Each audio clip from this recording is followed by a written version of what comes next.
এটা বলবো কি না বলবো এটা অনেক খারাপ কথা, আমি চাচ্ছি না যে এই কথাটা না চাইলে বলার দরকার নেই। এটা হ্যাঁ, বলার। আপনি বোঝান আপনাদেরকে কি হয়েছে। হ্যাঁ, এই ছেলেটা একটা দুর্ঘটনা ঘটাইছে, ঘটার পর ওই ছেলেকে দিয়ে আমার বিয়ের কথা বলতেছে আমার মা। ছেলে আপনার গ্রাম অঞ্চলে টলি চালায়, পাওয়ার টলি, জমি চাষ করে। ওই ট্রলার, ছেলে, হ্যাঁ টলার, ওই ছেলেকে দিয়ে আমার বিয়ে দিবে। তাই আমি বলতেছি ওই ছেলে একটা এত বড় দুর্ঘটনা ঘটাইছে, ওকে আমি বিয়ে করব না। আমি আর কি মনে মনে এটা ভাবতেছি যে না, আমি কখনোই এই ছেলেকে বিয়ে করব না। আমার বাবাও রাজি না, যে আমার মেয়ে এখনো সাবালক হয়নি। ডাক নাম রেবা। আচ্ছা, বয়স কত? বয়স 20 হবে। 20-এর মতো। জি। বর্তমানে থাকছেন কোথায়? থাকছি আপনার মতিঝিল, আপনার মতিঝিল এরিয়াতে, মানে ঢাকার মধ্যে। আচ্ছা, আর জন্ম জেলা? রংপুরে। রংপুরে। তো রেবা, আপনি আমাদের এই অনুষ্ঠানটা শোনেন, টুকটাক শুনেছেন, এবং আপনি আজকে এসেছেন নিজের জীবন গল্পটা বলার জন্য এখানে। ঠিক আছে, শুরু করুন। আমি প্রথমত আমার মাকে নিয়ে বলতে চাচ্ছি। আমার মা বাবা যখন বিয়ে হয় আমি অনেক ছোট, জি। মানে 4 বছর হব এরকম। মানে আপনি তখন- ছোট, মানে আপনি বিয়ের পরে মানে আমার মা বাবা, আমি যখন আমার মানে মা বাবার বিয়ে হয়েছে আমি জন্মের পরে, আমি 4 বছর বয়স তখনই, বাট আমার মা বাবা ছাড়াছাড়ি ডিভোর্স হয়ে গেছে। এটা কি আপনার নিজের মেমোরি থেকে বলছেন, স্মৃতি থেকে বলছেন, নাকি পরবর্তীতে বড় হয়ে শুনেছেন? আসলে বড় হয়ে বলতে আমি যখন একটু হালকা বুঝমান হই তখন দাদি ফুপু ওনারা গল্প করতো। বলছে, আমি জিজ্ঞাসা করছি। আপনার নিজের মেমোরিতে কি আছে? বাবা মা একসাথে থাকার কোনো মেমোরি আমার আছে? বাবা মাকে আমি একসাথে দেখিনি। আচ্ছা, আপনার মেমোরিতে নাই আপনার। হ্যাঁ, এটা বলতে পারবো না। কিন্তু আমার বাবার অবস্থা খারাপ ছিল, মা সংসারে যাই জিনিস সবকিছু নিয়ে আসছিল। নিয়ে আসার পরেও বাবা আর কি অনেক গরিব ছিল, এই জন্য মা থাকেনি, ও, মা ওকে। চলে গেছে। বাবা ডিভোর্স দিয়ে দিছে, বাবা কোনো কিছু দেয়নি। আমার বাবা গ্রামের মানুষ, আমার মা বগুড়াতে থাকে। আচ্ছা, দুপচাচি আমার মার বাসা, ওখানে আমার মা থাকে। আমার মা ওসব পছন্দ করতো না, ওনারা একদম নিম্ন পরিবারে। বাবা খুব নিম্ন হ্যাঁ, পরিবারের ছিল। বাবা খুব নিম্ন পরিবারের ছিল, অশিক্ষিত ছিল, সে কিছু বুঝতো না, আর সে কোনো কর্মও পারতো না। আচ্ছা, তারপর যাই হোক এভাবে মানে মা বাবা আমার যাই হোক সংসার হইতে, শুধু একটা কারণে আমার মা আমাকে নিয়ে নাকি, আমি জানি দাদি বলছে যে মা আমাকে নিয়ে ঘুমাইছে, আমার বাবা অনেক রাতে আসছে, আসার পরে আমার মা অনেক ঘুমন্ত ছিল, বাবা দরজা লক করছে, মা খুলতে পারেনি, এই জন্য বাবা একটা খারাপ ভাষা করে গালাগালি করছে মাকে। মা বলছে না, আমি আর তোমার সংসারই করব না, চলে যাব। পরে মা চলে গেছে, আর আসতেছে না। পরে আমার দাদি ফুপু সবাই চেষ্টা করছে যে তাকে নিয়ে আসার জন্য। আমার মা বলছে যে না, বগুড়ার মানুষ বলতেছে আমি ওর ভাত আর খাবোই না, আমার ও বাচ্চা দিলে দিবে, না দিলে না, আমিও সংসার করব না। এত একটা নিম্ন পরিবারে বাবার বাড়ি থেকে এত কিছু নিয়ে গেছি, তারপরেও আমার ওখানে জায়গা হচ্ছে না, বা ও আমার কথা শুনতেছে না, আমার প্রয়োজন নাই। তারপরে আমার বাবাকে একটা সুযোগ দেওয়া হয়েছিল যে আপনি ঘরটা ঠিক করেন, আমি আমার মার বাসা থেকে বাচ্চাকে নিয়ে বেড়ায় আসি। তারপর আমার মা বলছে যে তুমি ঘরটা ঠিক করে আমাকে নিতে এসো। পরে আমার বাবা কি করছে, সে ঘর ঠিক না করে আমার মাকে নিতে গেছে। পরে যাওয়ার পরে যাই হোক আমার মা পরে আসছে, আয়সা দেখে যে ঘর ঠিক হয়নি, না হওয়ার কারণে পরে মা বলতেছে আমি আর থাকবো না, চলে যাব। পরে আমার মা আমাকে নিয়ে চলে গেছে। আবার যাওয়ার পরে 1 সপ্তাহ পর আমার নানি বাসা থেকে মাকে পাঠানো হয়েছে নাকি আমার দাদার বাসায়। আসার পরে আমার বাবা তখন বলে আমি আর রাখবো না তোমাকে। তখনকার হিসেবে আমার মা 10,000 টাকা, 3 ভরি স্বর্ণ, আর ঘরের যা জিনিসপাতি লাগে, চাল ডাল শুরু করে সে সবকিছু নিয়ে আসছে। তারপর আমার বাবা ওগুলো কিচ্ছুই তাকে দেয়নি। মানে মা যখন আর কি চলে গেছে, যাওয়ার পর মাকে তো দেয়নি, না দেওয়ার কারণে বাবা তো ছোট বাচ্চা, আমি অনেক জিদ করতাম, অনেক খাইতে চাইতাম। একটা মেয়ে তো মানে 4 বছর বয়স, তখন তো তার মার আদরটা সবচেয়ে বেশি প্রয়োজন হয়, বাট আমি তো সেটা পাইনি। বাট না পাওয়ার কারণে দেখা যায় আমি বাবার কাছে সে জিদটা করছি। আমার ফুপি ছিল, দাদি ছিল, আমার দাদি অন্ধ, আমার বাবার কারণে অন্ধ হয়ে গেছে। আমার ফুপি রিলেশন করতো, রিলেশন করার জন্য আমার বাবাটা পছন্দ করতো না, আমার মা থাকাতে আমার ফুপি রিলেশন করতো। আর আমার মা যেহেতু ননদ আর ভাইয়ের বউ, মানে সব ফ্রি ভাবে বলতো আমার মাকে, তো ফুপি এসব করতো। আমার বাবা এসব শুনছিল, শোনার পরে দাদি বাতাস উঠছে অনেক, দাদিকে জুতা দিয়ে, বালু ছিল বাসায় অনেকগুলো, পরে আর কি বাবা জুতা দিয়ে দাদিকে মারতে গিয়ে জুতার বালুগুলো দাদির চোখে গেছিল। তারপরে আর কি বাবা অনেক মারধর করতো, মানে অনেক জিদ করতো, মানে কিছু, কিন্তু দাদি ফুপু আমাকে কেউ মানুষ করেনি। সবারই পরিবার ছোট ছিল, আবার এতটা তারা অর্থ ছিল না, সবাই দিন মজুর করতো, কে আমাকে আর দেখবে, আমি তো ছোট বাচ্চা, এত কেয়ার দিয়ে তো রাখার মতো সময় নেই তাদের। পরে বাবার কাছে জিদ করতাম, বাবা মানে এই জন্য মারতো বেশি করে আমাকে। কুয়া আছে গ্রামের যে কুয়া, আমার বাবা আমাকে কুয়াতেও ফেলে দিছিল, শুকনা কুয়া। পরে আমার মেজো ফুপুর ছেলে আমাকে উঠাইছে ওই কুয়া থেকে। দুধের জন্য অনেক কান্না করছিলাম। আর আমার বাবা তখন থানাতে, আমাদের ভ্যান্না পীরগঞ্জ বলে বড় দরগা, ওখানে থানাতে আমার আব্বা ওখানে বাবুর্চি হিসাবে কাজ করছিল। ওখানকার দারোগার ওয়াইফের বাচ্চা ছিল না, উনি আমাকে চাইছিল, আমার বাবা বলছে না দিবে না, কিন্তু সে সারাদিন সকালে যায়, রাতে থাকে, থাকার পরে আসতো, মানে তারপর আমাকে সে এতটা ভালোবাসতো না। তারপর আমার মার কাছে খবরটা চলে যায়, যার পর আমার মা বলে যে ওকে দিয়ে যাও রেবাকে আমার কাছে। তো আমার বাবা বলতেছে না, জীবন গেলেও দিব না। আর আমার আব্বু একটু বেশি থানা পুলিশ সে একটু ইয়ে করতো, আমার মারা আবার একটু ভয় ভয় করতো যে একটা মান সম্মানের ব্যাপার আছে থানা পুলিশের, আচ্ছা ওর মেয়েকে ওই নিয়ে থাক। এভাবেই আমার মার সাথে আমার বাবার এখানেই সামর্থ্য হয়ে গেল। হওয়ার পরে আমি আর মানে তখন আমার দাদির কাছে ছিলাম, আমার রংপুরে আমার ছোট মার বাসা। ওখানে আমার আব্বু যে বাবুর্চির কাজ করতো, ওখানে যে আবার থানাতে আরেক লোক, উনি জানি কি কাজ করতো এটা জানি না, বাট উনি আবার বলছিল যে এখানে আমাদের রংপুরে এক মহিলা আছে, তুমি কি তাকে বিয়ে করবা? ওই মহিলার হচ্ছে আগে বিয়ে হয়ে গেছে, এরকম তুমি কি বিয়ে করতেছ? তো আমার বাবা বলছে আমার একটা মেয়ে আছে, কিন্তু তাকে বলতে হবে যে আমার মেয়েটা আছে, এভাবে তাকে দেখতে হবে। তারপরে যাই হোক তারা বিয়ে করছে আমাকে। তারপরে দেখা যায় মানে হালকা আমি যে একটু বুঝি যে মা কিরকম না, এতটাও বুঝি না যে আমার একটা সৎ মা বা এরকম। ওখানে গেলাম, আমরা ভাড়া বাড়িতে উঠলাম রংপুরে শহরের ভিতরে। ভাড়া বাড়িতে ওঠার পরে আমার আব্বা ওখানে আপনার প্রথমে কাঁচামালের ব্যবসা দিল। কাঁচামালের ব্যবসা দেওয়াতে আমার আব্বু অনেক লস খাইলো। লস খাওয়ার পরে সে মানুষকে অনেক বাকি টেকে দিয়ে আমার সৎ মা বাবার বাড়ি থেকে জায়গা বিক্রি করে আনছে। তারা আবার একটু স্ট্যান্ডার্ড ফ্যামিলি, সে আবার পছন্দ করতো না যে সে একদম রিক্সা চালাক ভ্যান চালাক, এটা তার একটা মানে মান সম্মানের ব্যাপার ছিল, সে চাইতো না। সে জায়গা বিক্রি করে এনে তাকে ওটা যে সে দেখে সেটাতেও লস খাইলো। পরে তাকে কি করা হলো, রিক্সাতে দেওয়া হলো। রিক্সা চালায় আমার সৎ মামাকে আবার এতটা ভালোবাসে না, মানে সে বলে যে সতীন নাই, সতীনের কোনো বাচ্চা কাচ্চাও ভালো লাগে না, আমি কি সতীনের সংসার করব? তখন এই আমাকে নিয়ে রেগুলার আমাদের ঝগড়া হয় আমার বাবা মার। মানে আমি আর কি, আমি তো কোনো কথা বলতে পারি না, তখন আমার টাইফয়েড নিউমোনিয়া। তারপরে এভাবে আর কি মানে সে আমাকে নিয়ে তাদের খুব আপনার সৎ মা ঝামেলা করতো? হ্যাঁ, অনেক ঝামেলা করতো, অনেক মারধর হইতো। এভাবেই আর কি দিনগুলো চলে গেল। 2-3 বছর চলে গেল। যাওয়ার পরে আমার নানার সৎ নানার বাসায় চলে আসলাম আমরা।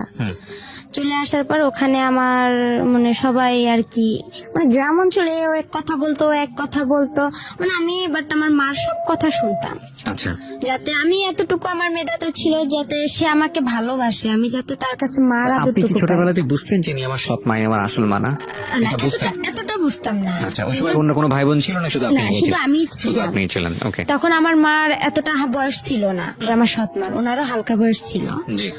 তারপর নানার বাসায় আসলাম, আসার পর গ্রাম অঞ্চলে এক কথা বলে ও এক কথা বলে, তখন আরো আমার খারাপ লাগে। তখনই আস্তে আস্তে বুঝতে পারি যে এটা আমার সৎ মা, বা যাই হোক আমাকে অনেক মারে, এটা করে, আমি সব কাজ করি তার মন জোগার জন্য।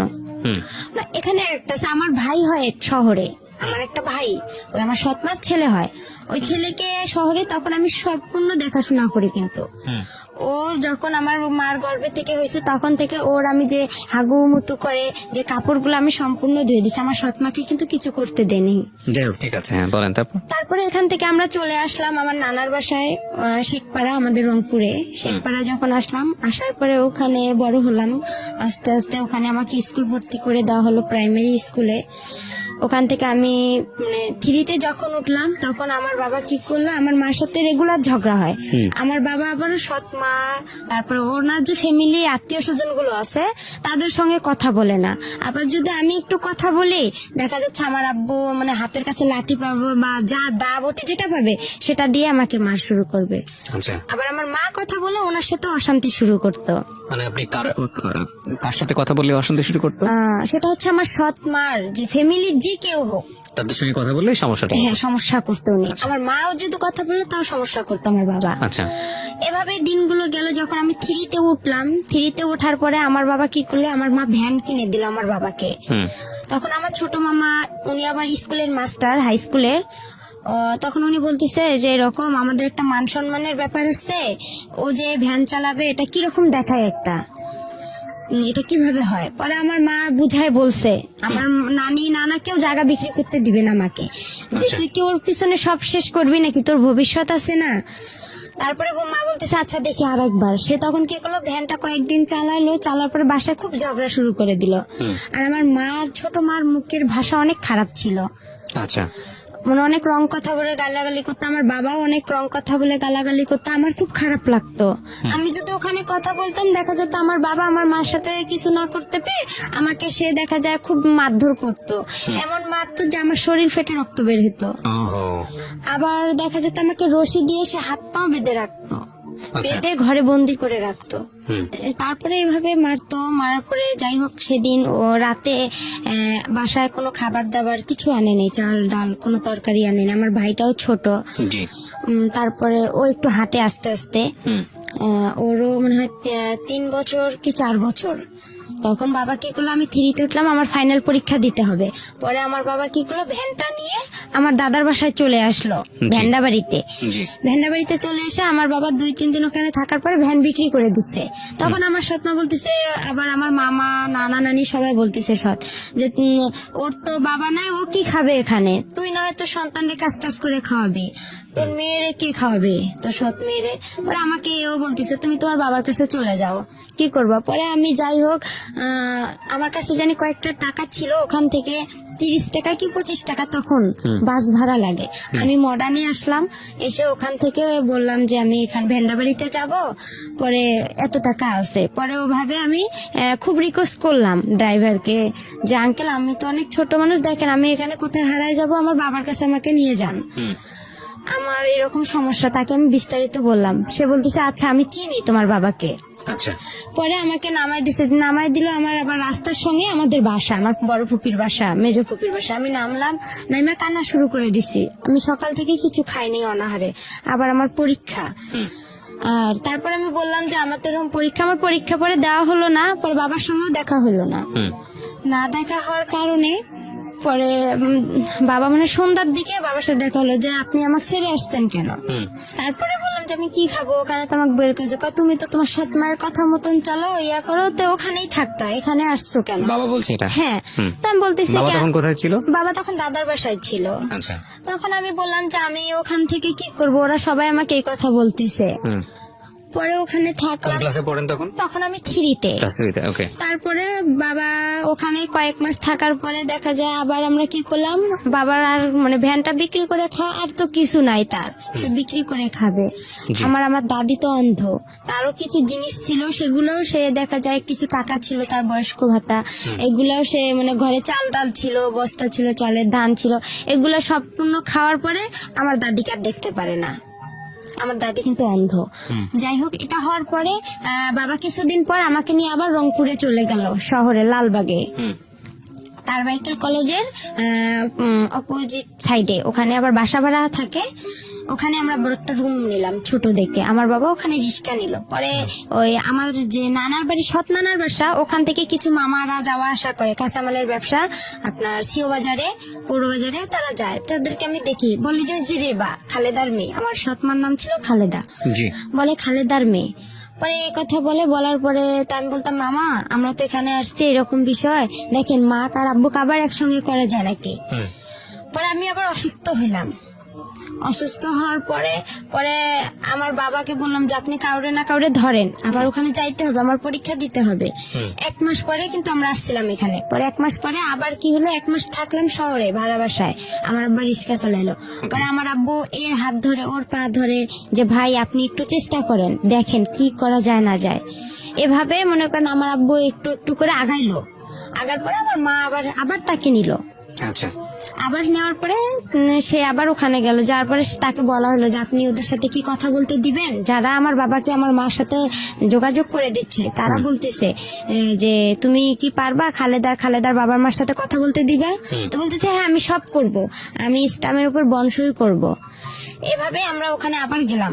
আমি 3-তে পরীক্ষাটা দিতে পারলাম, ফাইনাল পরীক্ষাটা। ম্যাডামরা বলতেছে যে তুমি এরকম করো, স্কুলে আসো না, এভাবে তো হয় না কারো একটা ক্লাস, আর তুমি এভাবে পারবাও না, পড়তে, এটা সম্ভব? পরে আমার বাবা মাকে দুজনকে ডাকছে জি যে ওকে তো আপনারা তো প্রাইভেট দেন না, কিছু দেন না।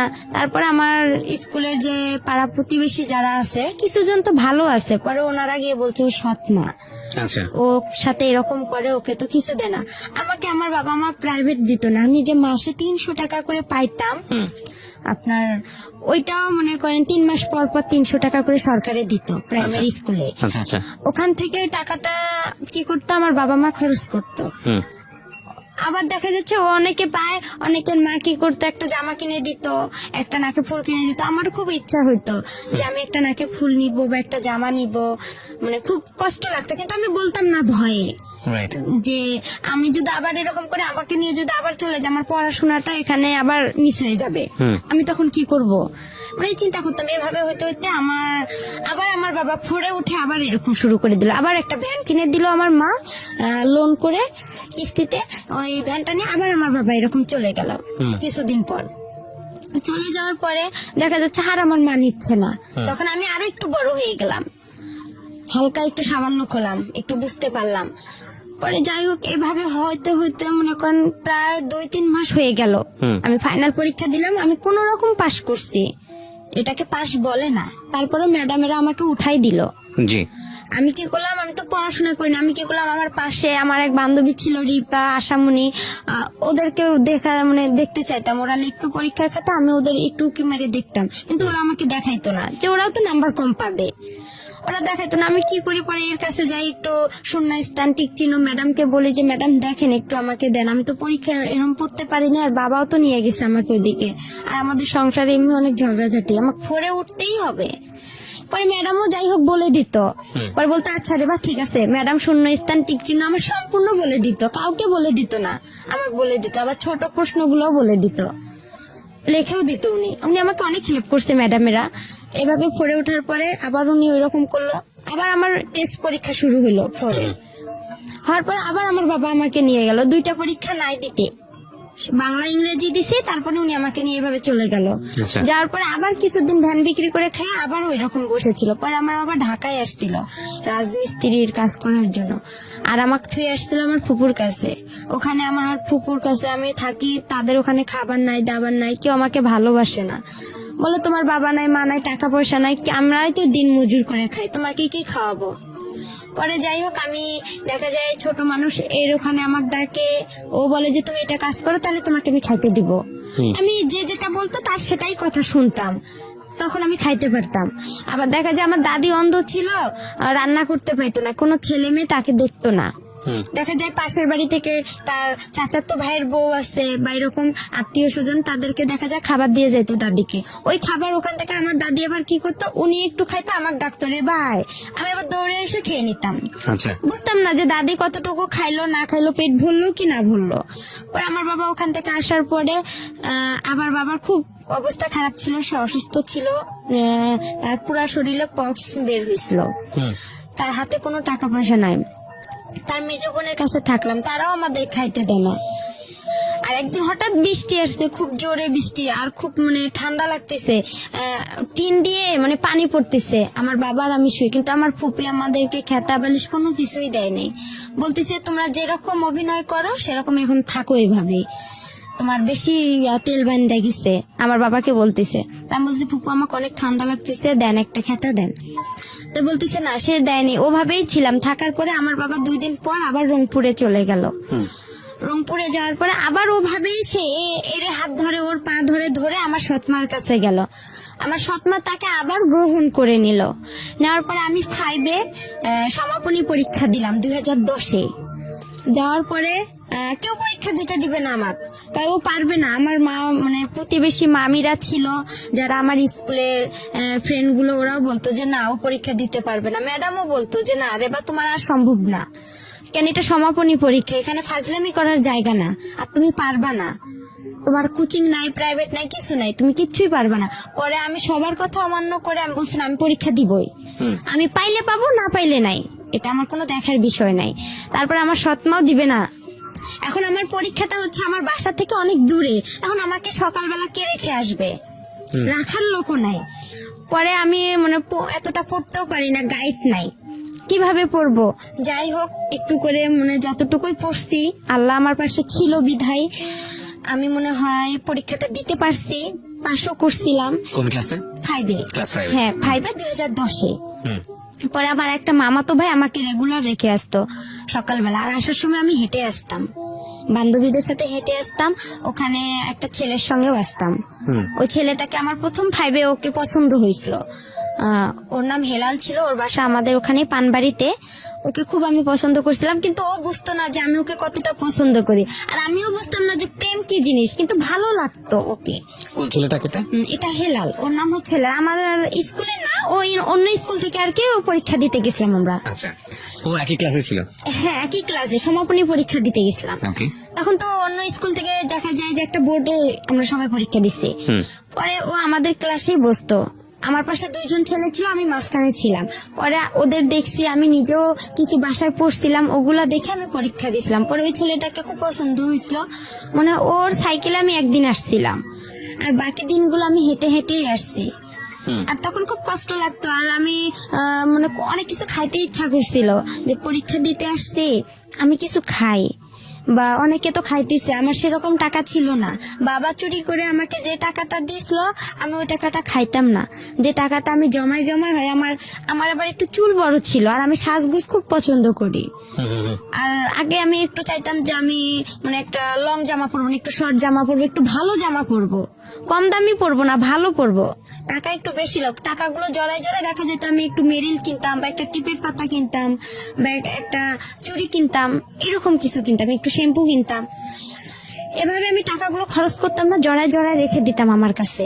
রাখার পরে এভাবে আমি পরীক্ষা দেওয়া হয়ে গেল, আমার রেজাল্টও বের হলো। রেজাল্টে আমি সেরকম ভালো পাইনি, আমি 2nd ডিভিশন, ওটা তখন জানি কি ছিল, কিন্তু আমি 5-এ সমাপনী আমার শুরুতে পাস করেছেন। হ্যাঁ, তারপর কোন রকম পাস করেছি। করার পরে আমাকে 6-এ 11তেই ভর্তি শুরু হচ্ছে। পরে ওখানে আমাকে ভর্তি করা হলো। আমাকে ভর্তি করবে না, আমার মা বলতেছে না ও পারবে না, আমাকে বিয়ে দিয়ে দিবে। আমার বিয়ের জন্য ছেলে খুঁজতেছে অনেক, এরা বিয়ের জন্য ছেলে খুঁজতেছে। এক ছেলে, ও হচ্ছে, এটা বলবো কি না বলবো এটা অনেক খারাপ কথা, আমি চাচ্ছি না যে এই কথাটা না চাইলে বলা দরকার নেই। এটা বলার, বোঝেন আপনাকে কি হয়েছে। হ্যাঁ, এই ছেলেটা একটা দুর্ঘটনা ঘটাইছে, ঘটার পর ওই ছেলেকে দিয়ে আমার বিয়ের কথা বলতেছে আমার মা। ছেলে আপনার গ্রাম অঞ্চলে টলি চালায়, পাওয়ার টিল, জমি চাষ করে। ওই ছেলে, হ্যাঁ টলার, ওই ছেলেকে দিয়ে আমার বিয়ে দিবে। তা আমি বলতেছি ওই ছেলে একটা এত বড় দুর্ঘটনা ঘটাইছে, ওকে আমি বিয়ে করব না। আমি আর কি মনে মনে এটা ভাবতেছি যে না, আমি কখনোই ছেলেকে বিয়ে করব না। আমার বাবাও রাজি না, যে আমার মেয়ে এখনো সাবালক হয়নি, আর আমি বিয়ে এখনই দিব না। আমি যখন ক্লাস 5-এ পড়ি তখনও, বাট আমি জামা সেভাবে পরি না, সেভাবে প্যানও পরি না, খোলামেলায় আমি চলতাম। হ্যাঁ, এত বুঝতাম না যে আমি এখনো বড় হয়েছি, আমি ভাবতাম যে আমি এখনো ছোট আছি। কিন্তু আমার মার কাছে আমি খুব বড় ছিলাম, সে আমাকে খুব দ্রুত বিয়ে দিতে পারলে হয়তো বা সে বেঁচে যাইতো, এটা ভাবছিল। কিন্তু সে আমাকে অনেক জিদ করে বিয়েটার কথা বলছিল। আমি পরে আমার বাবা বলছে না, আমিও বলছি যে না, বিয়ে করব না এখন। আমি ইউসেফ টেকনিক্যাল আমাদের ওখানে শুরু হয়েছে, ওখানে আমি ভর্তি হব। আচ্ছা, টেকনিক্যালি আপনি কি করবেন? টেকনিক্যালে ওখানে হচ্ছে আপনার ট্রেড অনুযায়ী কাজ শেখাচ্ছে। আপনি কাজ শিখবেন ওখানে? লেখাপড়া বাদ দিয়ে আপনি কাজ শিখবেন? হ্যাঁ, শিখছে। আমি ভর্তি হলাম। 6-এ ভর্তি হওয়ার পরে আমার ওই মার যে ছোট ভাই, উনি আবার হাই স্কুলের মাস্টার গণিতের, আর ওখানে আমার সব মানে ফ্রি করা হলো না, একটা হাফ ফ্রি ফুল ফ্রি আমার উপবৃত্তি ওখানে দেওয়া হলো। দেওয়ার পরে আবার 6-এ পড়ার সময় আবার আমার বাবা পাগলামি শুরু করে দিল, আগেরটাই। আবার উনি চলে গেল, যাওয়ার পরে আমি আর চলে গেলাম না, আমিও থাকলাম। থাকার পরে দেখা যায় আমার বাবা আসতেইছে না। তখন আমার মা আবার ভ্যানটা দেয়নি, ভ্যান বাসায় ছিল। পরে আবার বাবা চলে গেল, পরে আমিও আবার 2-3 দিন এখানে থাকার পরে, রংপুরে থাকার পরে, নানার বাসায় থাকার পরে আমিও চলে গেলাম দাদার বাসায়। যাওয়ার পরে আবার বাবাকে নিয়ে আসলাম। নিয়ে আসার পরে আবার আমরা ভাড়া বাড়িতে উঠলাম, ওখানে আমার মিস গেল। যাওয়ার পরে আবার আমরা ভাড়া বাড়িতে উঠলাম। ওঠার পরে আবার ওখানে আমার বাবা আবার রিক্সা নিল। ওভাবে আমাদের মনে করেন 2-3 মাস চলে গেল। যাওয়ার পরে আমার বাবা কি করলো, আমার এক মামাকে আবার ধরলো যে আমি বাসায় যাব। আবার আপনি কি করবেন? ওরা আমিও ভাবতেছি যে একটা মান সম্মানের ব্যাপার, আমি তো এখন আস্তে আস্তে বড় হইতেছি, কি করব, মানে খুব খারাপ লাগতেছিল। আর একদিন খাইতে পারতাম, একদিন খাইতে পারতাম না, আর আমি রান্না করতে পারতাম না। মানে ভাড়া বাড়িতে ছিলাম, সবাই তো সবার কেয়ার করে না।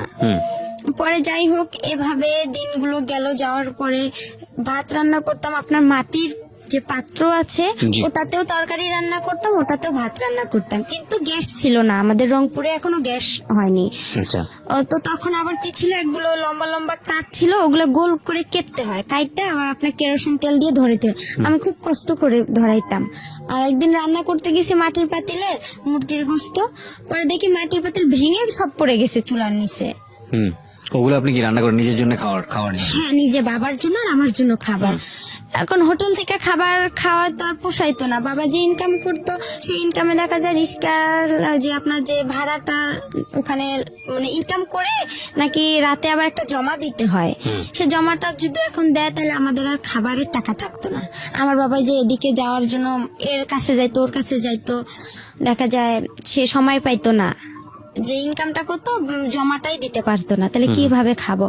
একবেলা রান্না করতাম, 2 বেলা খাইতাম। সেদিন আবার ওগুলো পড়ে গেছে। আমার বাবা আপনি বাবার সঙ্গে থাকতেন হ্যাঁ, থেকে বাবার ওই টেকনিক্যালি ওটা পড়াশোনা করেন? না, ওটা ওখানেই আপাতত বন্ধ থাকলো। ভর্তি হওয়ার কথা ছিল, কিন্তু এই যে বাবা মাঝখান থেকে চলে আসলো, আর ওটা ভর্তি আমার বাবার সঙ্গে থাকতেন, বাবাকে রান্না করে খাওয়াতেন? হ্যাঁ। আর মা থাকতো হচ্ছে বাড়িতে? হ্যাঁ, মা থাকতো নানার বাসায়, আমার ভাইকে নিয়েই আপনি থাকতো। মার সঙ্গে থাকতে পারতেন না কারণ সৎমা আপনার সঙ্গে খারাপ আচরণ করতো? খারাপ আচরণ করতো, সে চিন্তা করতো যে আমি ইনকাম করতে পারি না, ওকে খাওয়াবো কি, আমার আচ্ছা। তো ছেলে আছে, তাকে তো খাওয়াইতে হবে। ওকে, আপনার বাবা খরচ দিত না আপনার সৎমাকে? না, সে খরচ দিত না, টোটালি বন্ধ ছিল।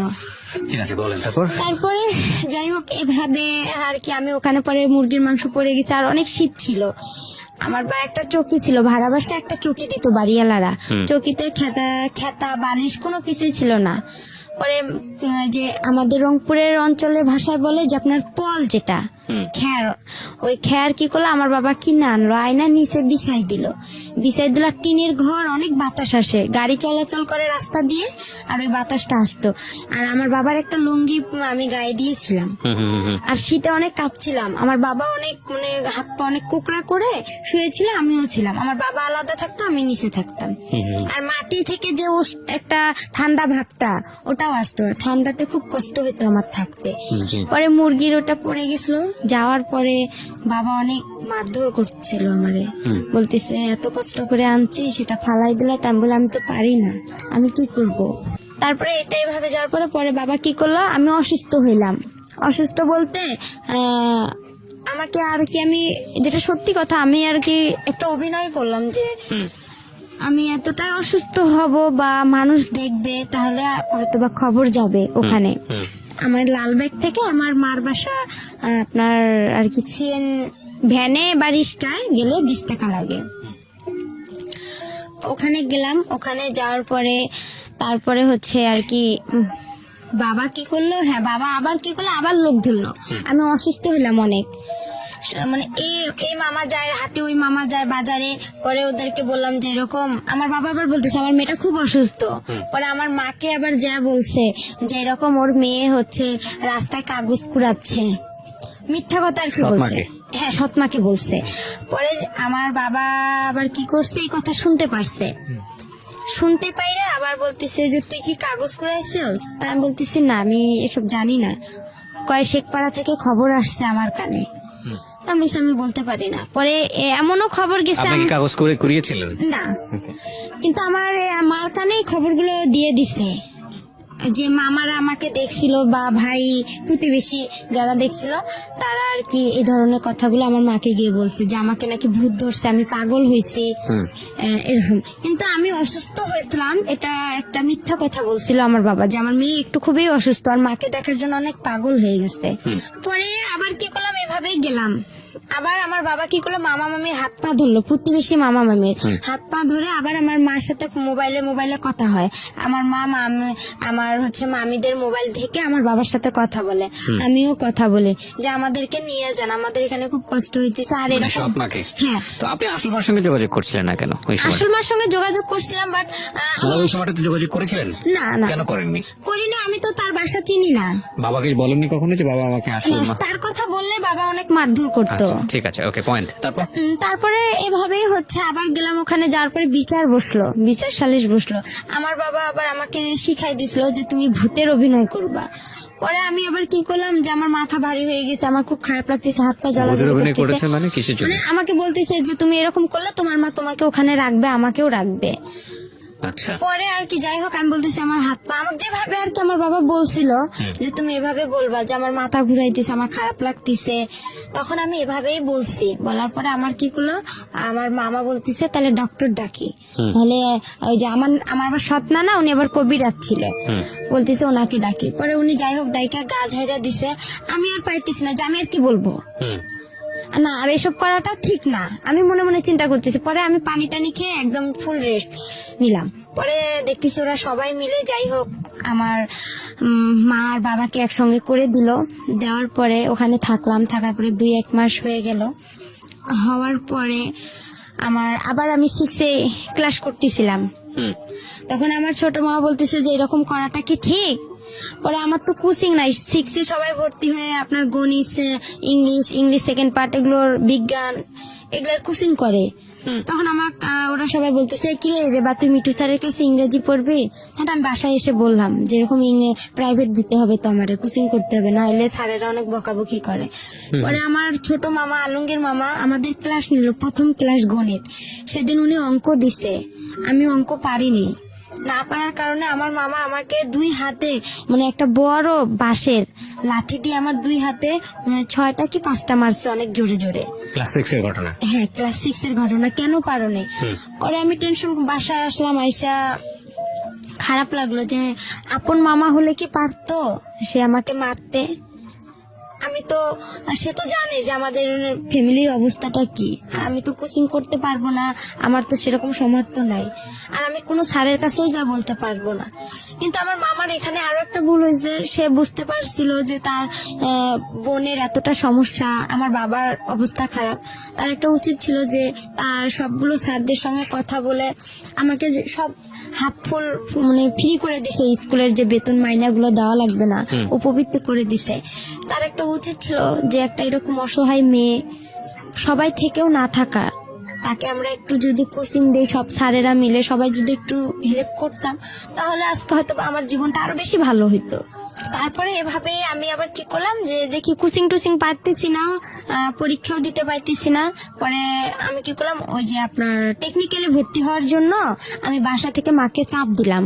আচ্ছা, পরে আমার কাছে কিছু টাকা ছিল, আমার দাদিও কিছু টাকা দিছিল, ওই দিয়ে আমি 2টা মুরগি কিনছিলাম বাসায়। মুরগি কেনার পরে আমার আবার যে বয়সটা, এই বয়সে আবার আমার জন্ম নিয়ন্ত্রণের কার্ড হবে না। জন্ম নিবন্ধন? হ্যাঁ, জন্ম নিবন্ধন, ওটা কার্ড হবে না। না হওয়ার কারণে এখন ওখানেও তো আমাকে ভর্তি নিবে না।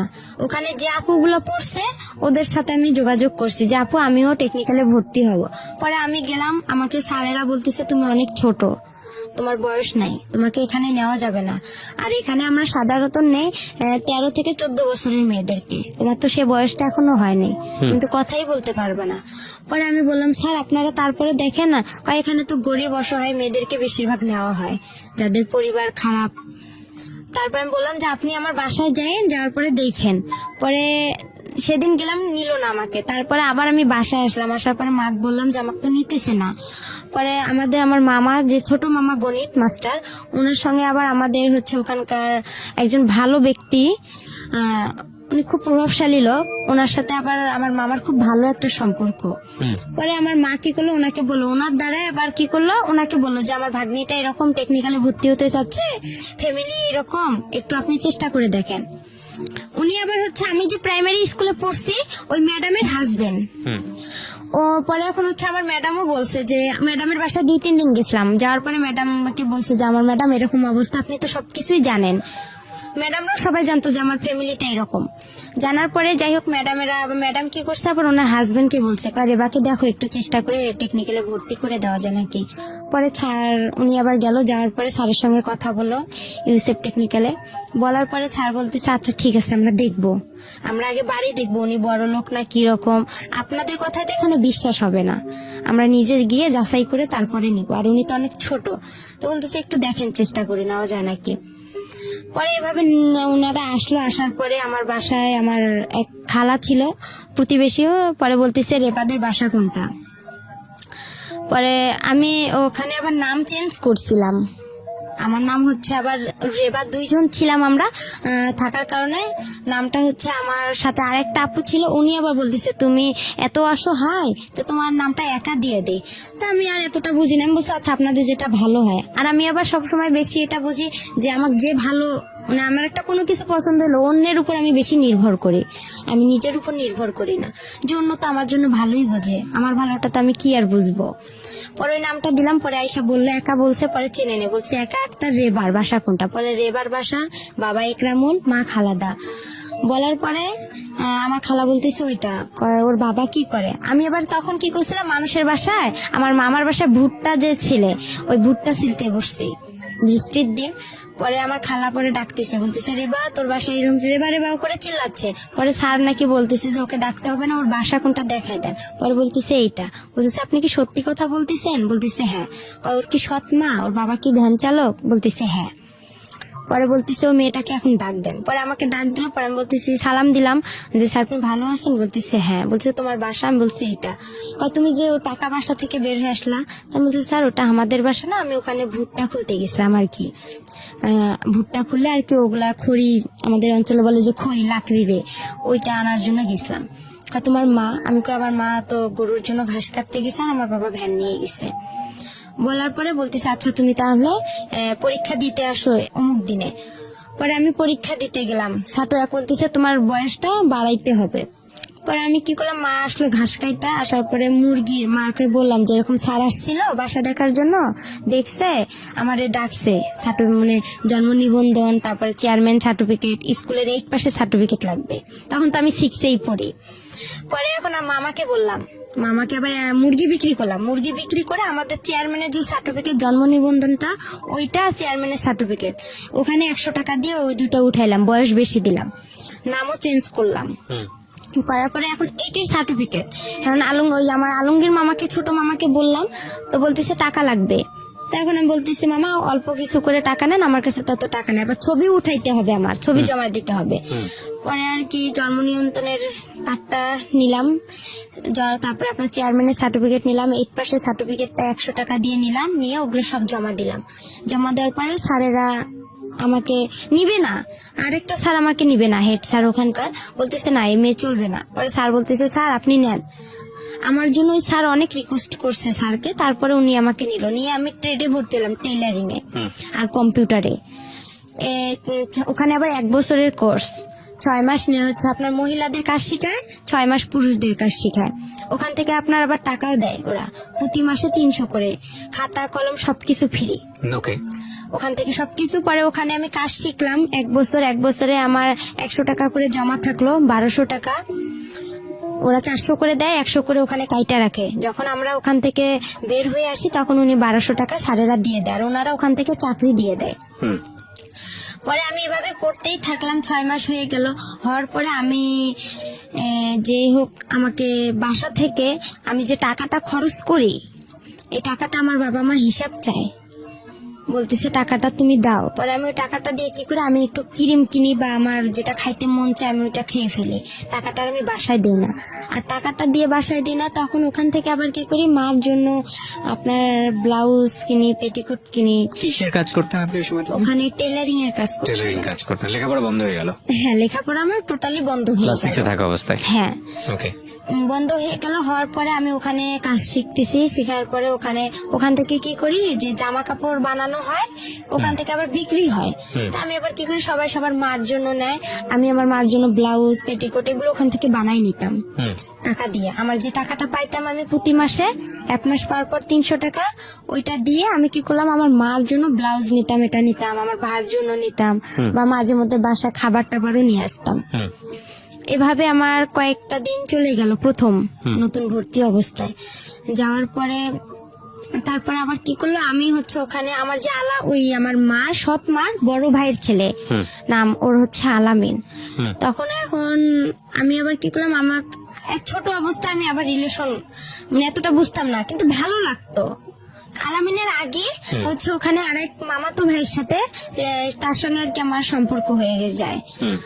ও হচ্ছে টেকনিক্যালে পড়ে, ও আগে বের হইছে, পরে বের হওয়ার পর ওই আমাকে ওখানে ভর্তি করাইছে, মানে খোঁজ দেওয়াইছে যে এখানে ইউসেফ টেকনিক্যাল হয়েছে। পরে ওই ছেলে আর কি, ওর সাথে আমার কয়েকদিন কথা হয়, হওয়ার পরে এটা নিয়ে আমার বাসায় খুব অশান্তি শুরু হয়।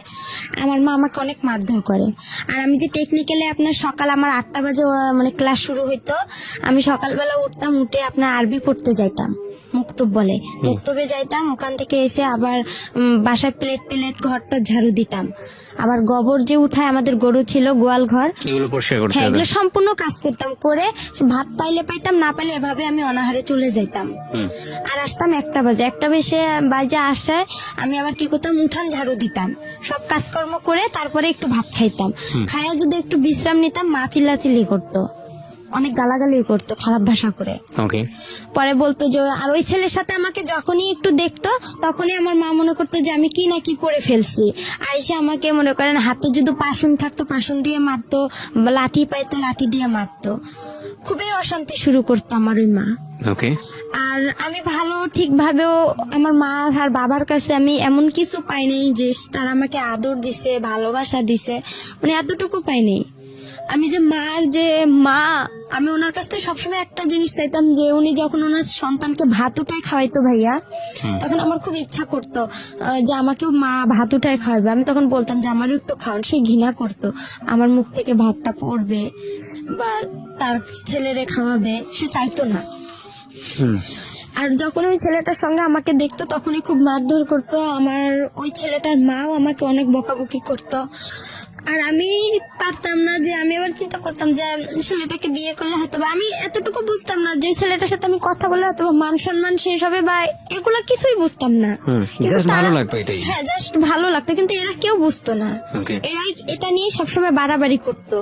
আর আমার মা বাবা কোথাও যাইতো, আমার ঘরে তালা মাইরা যাইতো।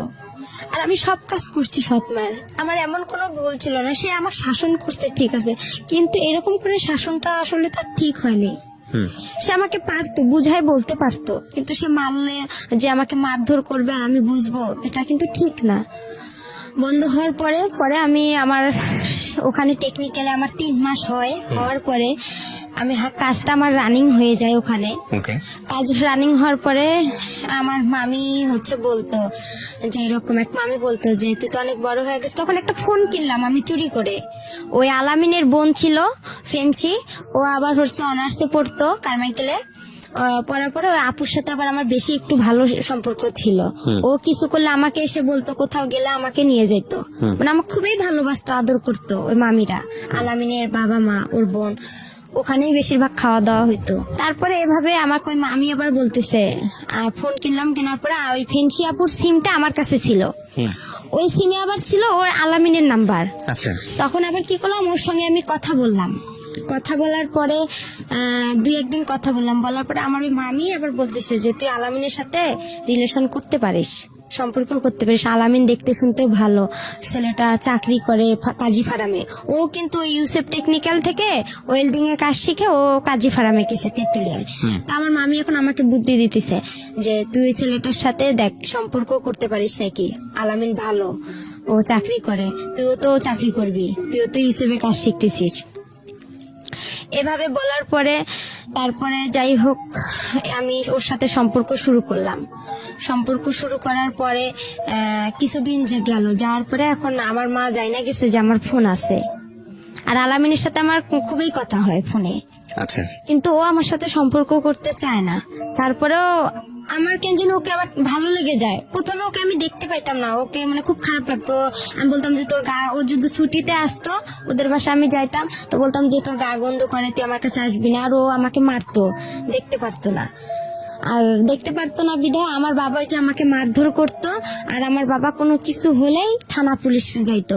তো ওই আমাকে বলতো যে ওসি সাহেবের মেয়ে আসছে, দারোগা সাহেবের মেয়ে আসছে, আমাদের বাসা থেকে চলে যা, তুই এখান থেকে এই যাইতে বলছে, যা চলে যা, এরকম করতো। ওকে আবার আমি দেখতে পারতাম না, কিন্তু হঠাৎ করে আমার ওর সাথে এভাবে হয়ে প্রেম একটা হয়ে যাবে আমি ভাবতে পারি না। যাই হোক ওর সাথে আমার এভাবে কথা চলতেইছে। তারপরে আমি ওখানে 1 বছর কাজটা কমপ্লিট করলাম। করার পরে ও আসলো চাকরি থেকে, আমি আবার চাকরিতে যাব, আপনার স্যারেরা চাকরিতে দিবে, আমার বাসা থেকে কেউ আমাকে চাকরিতে যাইতে দিবে না, আমার সৎমা যাইতে দিবে না, বিয়ে দিয়ে দিবে আমার। বলতেছে বাহিরে মানুষ যাওয়া ভালো না। হুম ও এখানে আরেকটা কথা আছে, আমি যখন টেকনিক্যালে ভর্তি হইলাম ভাইয়া, তখন হচ্ছে আমার যে মুরগি দুইটা ছিল বলছিলাম, ওই মুরগি দুইটা যে বিক্রি করে আমি মনে করেন এগুলো কাস্ট সার্টিফিকেট, জন্ম নিবন্ধন এগুলো জোগাড় করে যে দিলাম, তখন আমার ওই সৎ মামিরা বলছিল যে হচ্ছে ও তো ওখানে গেলে একদম খারাপ মেয়ে হয়ে যাবে, ও যে খারাপ, গ্রামে কত ছেলের সাথে সম্পর্ক করে, আর ওখানে গেলে তো অনেক খারাপ হয়ে যাবে। হুম তা আমি তাদেরকে বলছি যে আমি ওখানে গেলে কিছুই করব না, কেন আমি মনে মনে তো আলামিনের সঙ্গে কথা বলি।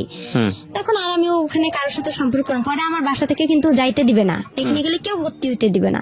আমার মাকে এ আইসা ও আইসা সবাই কানাকানি করে, আর আমার মা আমাকে অনেক মারধর করতো। পরে আমি স্যারদের হাত পা ধরছিলাম, এমন কি আমার স্যারের হেড স্যারের পা পর্যন্ত চিপে ধরছি, ধরে বলছি স্যার আপনি আমার বাসায় গিয়ে একটু বললে হয়তো বা আমার মা রাজি হবে। পরে যাই হোক স্যার এসে কিন্তু বলার কারণে আমার মা রাজি হয়েছিল। কিন্তু আমার মামিরা আমাকে গ্রামের কেউ বলেনি যে মেয়েটা ওখানে গেলে ভালো হবে বা মেয়েটা একটা কাজ শিখবে, নিজের পায়ে দাঁড়াইতে পারবে, আমাকে এই উৎসাহটা কেউ দেয়নি। তারপর ওখানে আমার কাজটা কমপ্লিট হওয়ার পরে আমাকে স্যারেরা চাকরি দিবে, আমার চাকরি করার জন্য আমার ফুপির বাসায় গেলাম, ছোট ফুপির বাসায়, আমার দাদার বাসায়। যাই ওদের কাছে আমার ফুপা আবার ইন্টার পাস, তা বললাম আপনি তো শিক্ষিত মানুষ, তো আপনি একটু কিছু ভালো মন্দ বুঝবেন। পর ওনাকে ডাইকে আনলাম, ডাইকে আনার পরে উনি আসলো, আসার পরে স্যারদের সাথে কথা বললো যে আপনারা কোথায় চাকরি দিবেন, কি আসল বিষয়, মেয়ে মানুষ। তো পরে স্যারেরা বললো যে আমাদের অনেক মেয়ে আছে, শুধু ও না, আমাদের এই ব্যাচের অনেক মেয়ে যাবে। আচ্ছা ও ভালো জানে, কেন ও তো এতদিন পড়ছে, আর আমাদের এটা এমন খারাপ কোনো প্রতিষ্ঠান না, এটা আমাদের একটা সংস্থান থেকে এটা হয়েছে, আপনি চাইলে যাচাই করতে পারেন। হুম আর পরে এখন স্যার বলতেছে দেখেন ওর তো সৎমা, আমার সৎমাও কিন্তু ওই আমার টেকনিক্যালে গেছে। হুম ওখানে যাওয়ার পরে যাই হোক, পরে মাই কথাটা শুনতে পারছে। মা যখন শুনছে যে সৎমা বলছে আমার ফুপা যে ওর সৎমায় ওকে একটা ভালো কাজ দিন, আমার এই সৎমাই কথাটা শুনে আরো তার অবস্থা খারাপ হয়ে গেল। এভাবে আমি গাজীপুরে চাকরিতে আসলাম, গাজীপুরের নতুন বাজার, ওখানে আমি গার্মেন্টসে চাকরিতে আসলাম। আসার পরে আলামিনের সাথে আমার কথা হয়, কথা হওয়ার পরে এভাবেই আমার প্রায় অনেক বছর গার্মেন্টসে আমি 2 থেকে 3 মাস চাকরি করি। করার পরে আমার ভালো লাগে না, সব মেয়েরা পালায় পালায় চলে যাচ্ছে, আমার সাথে যে মেয়েরা গেছে। আবার কিছু মেয়ে দেখতেছি আমার সাথে যারা ওখানে আছে, তারা একটা মেয়ে দুর্ঘটনা ঘটছে, আমি ওই দুর্ঘটনা দেখে আরো বেশি ভয় পাইছি যে আমারও নাকি হয়ে যায়। পরে আলামিনকে বললাম যে এরকম অবস্থা, তো কইতেছে তুই চলে আয়, গার্মেন্টসে ভালো মেয়েরা যায় নাকি। পরে আমি ওখানে ঈদে ছুটি পাইলাম, ছুটি পেয়ে আমি কি করলাম, আমার যা জিনিসপত্র ছিল আমি সবগুলো নিয়ে চলে আসলাম। আসার পরে আবার আমি ইউসুফে গেলাম, ইউসুফে যাওয়ার পরে স্যারকে বললাম যে স্যার আমার তো ওখানে ভালো লাগতেছে না, আপনি আমাকে আবার একটা চাকরি দেন, আমি বাসায় কি করবো, নাহলে আমার বাসায় বিয়ে দিয়ে দিবে। পরে আলামিনও ছুটিতে আসলো, আসার পরে স্যারকে বলতেছে একটা মেয়ে আছে সেলিনা না, ওর সাথে তুমি কন্ট্যাক্ট করো, কন্ট্যাক্ট করলে দেখো একটা চাকরি পাইতে পারো। ও নারায়ণগঞ্জে ডাচ বাংলা প্যাক লিমিটেডে চাকরি করে, ওখানে ভালো ব্যাগের কোম্পানি, ওখানে যাও। পরে ওই মেয়েটার সাথে আমি যোগাযোগ করলাম, করার পরে মেয়েটা আমাকে নিয়ে গেল, আমি বলতেছি আপু আমাকে নিয়ে যাও। পরে আমার বাবা কি করলো, ওই মেয়েটা আমি ও ফের আরেকটা ওর বোনকে নিল, নেওয়ার পরে 3 জনে আমি চলে আসলাম নারায়ণগঞ্জে। নারায়ণগঞ্জে আসার পরে ওখানে আমার কয়েকটা দিন ডিউটি করলাম, 1 সপ্তাহ ডে 1 সপ্তাহ নাইট। ওখানেও আমার খুব কষ্ট লাগছিল, আমি ডিউটি করতে পারতেছি না, হঠাৎ করে নাইট করব, খুব ক্লান্ত বয়স লাগতেছে। কত আপনার যখন এই কাজগুলো করছেন? তখন আমার বয়স হাইয়েস্ট হইলে আপনার, আমার বয়সটা আমি বলতে পারবো না, কিন্তু কোন ক্লাসে পড়ার বয়স? 6-এ। 6 থাকা অবস্থায় ঘটনা ঘটছে। 6-এ তখন 1 বছর আমার গিয়ে হয়ে গেল, তাহলে 7 ক্লাস 6-7 এর বয়স। 7 বয়সের কথা। তখন এইভাবে আর কি মনে করেন ওখানেও যে ডিউটি করলাম, করার পরে এখন আমার বাবা বাসা থেকে আমার ফোন গেল, যাওয়ার পরে আমি ফোন গেল, আমার আলামিন ফোন দিল, দিয়ে বলতেছে তোর বাবা মা সারাসারি হয়ে গেছে। আচ্ছা আমি শুনে অবাক হয়ে গেছি, আমি খুব মানে ভেঙে পড়ছি। ভেঙে পড়ার পর আমাকে ওই আপু সেলিনা আপু বলতেছে যে তোমার কি হয়েছে একা। তো আমি বলতেছি আপু এরকম এরকম বিষয়, আমি এখন কোথায় যাব।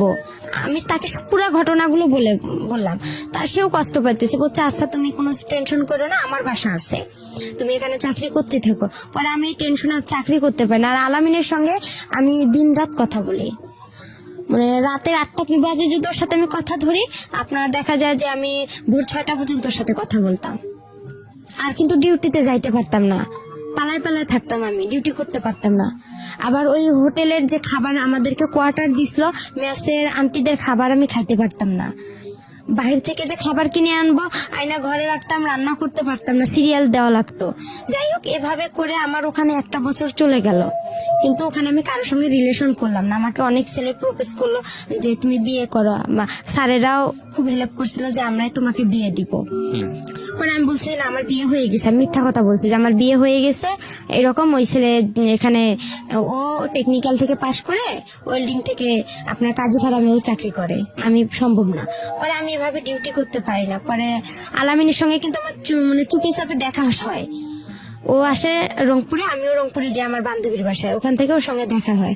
এভাবে দেখা হওয়ার পরে পরে ওর সঙ্গে আমার প্রায় 2-3 বছর চলে গেল। 2-3 বছর চলে যাওয়ার পরে ওকে আমি বললাম যে আমাকে বিয়ে করো।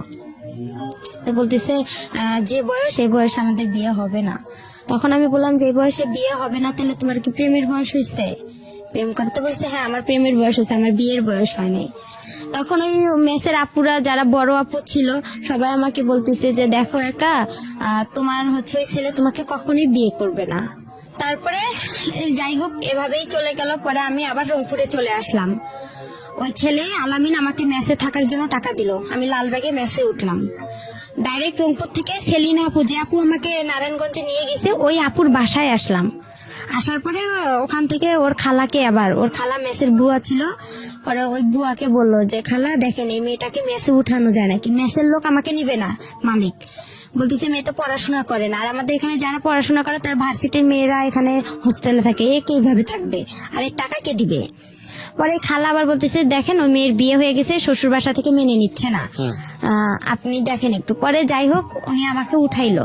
উঠার পরে 2-3 মাস আমাকে আলামিন মেসের সিট ভাড়া দিল, আমার খাওয়া খরচ দিল।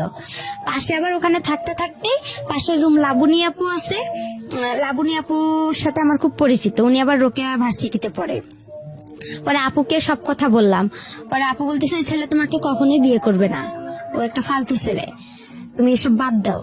পরে আমার কাছে একটা টাচ ফোন ছিল, ওই ফোনে ওর সাথে কথা হয়। পরে কিছুদিন ওর সাথে আমি কথা বন্ধ রাখি। ও আমাকে লাস্ট টাকা দিয়ে গেছে মেসের ভাড়া দিয়েও আমার আর ফোন ধরে না। ওকে বলছিলাম যে তুমি আসো রাজবাড়িতে, আমি দেখা করব, আমার ভালো লাগতেছে না, আর একা একা থাকি, আরো খারাপ লাগে।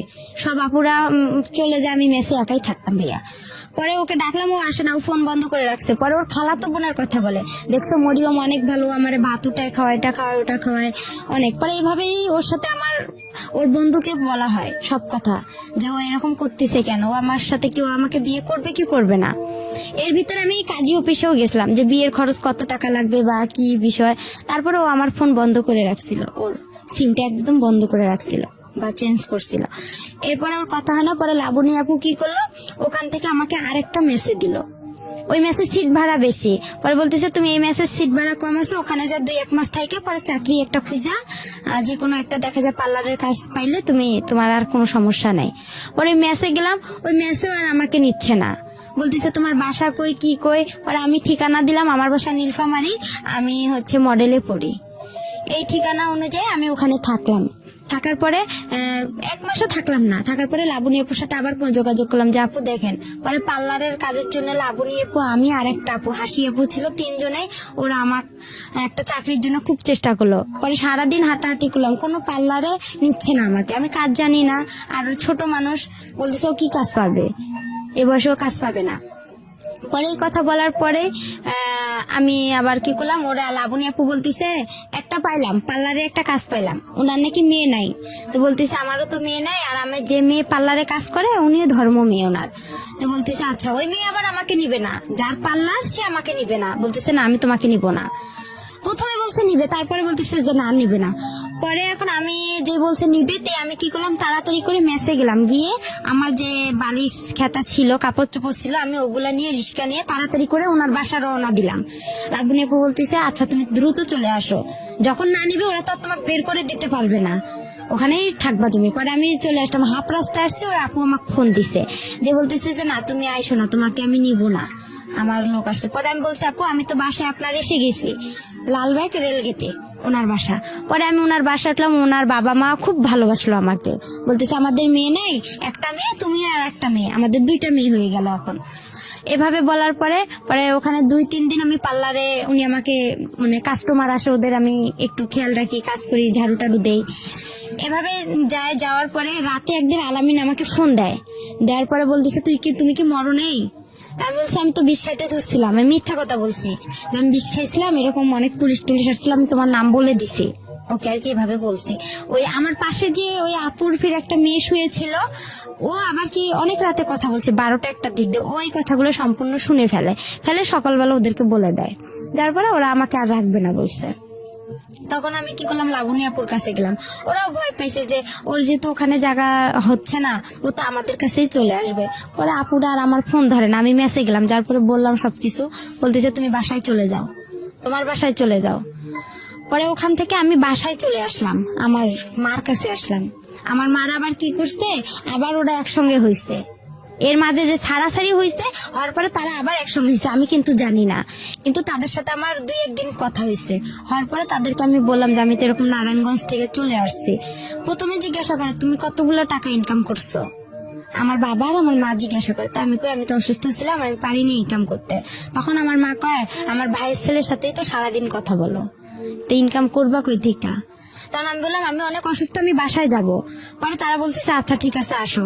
পরে যাই হোক আমি বাসায় আসলাম, আসার পর আবার আমাকে ঢাকায় পাঠানো হলো গার্মেন্টসে। আমার মা বলতেছে বাসা থেকে কি করবা?